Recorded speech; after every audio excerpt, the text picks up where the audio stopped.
Hey everyone! In this video, I'm going to show you how to edit your Slack workflows to keep your team's automations updated and efficient using the latest 2026 navigation.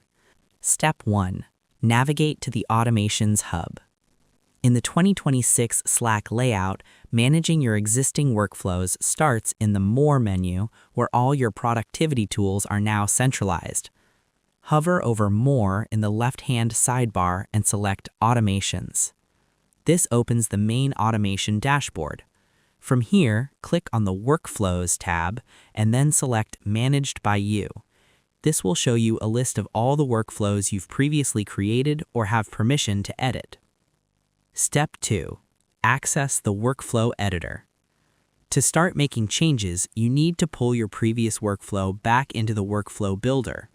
Find the workflow you want to modify in the list and click the pencil icon or Edit next to it. This opens the Workflow Builder window.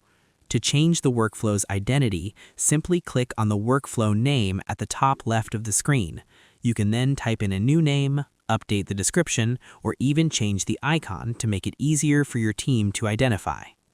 Once your name is set, you can expand the logic of your automation by adding or rearranging steps. Scroll to the bottom of your current steps and click the plus icon or Add Step. You can now browse the step library for new actions like send a message, create a list item, or even third-party app steps like create Jira issue. If you want to change the order, just click and drag the steps to move them. Once you're finished with your updates, make sure to click Publish Changes in the top right corner to make the new version live for your team. And that's pretty much it. To edit a workflow in 2026, go to More, Automations, Workflows, select your project, and click the pencil icon. From there, you can edit the name at the top, add new steps from the library, and rearrange your existing flow before hitting Publish to save your progress.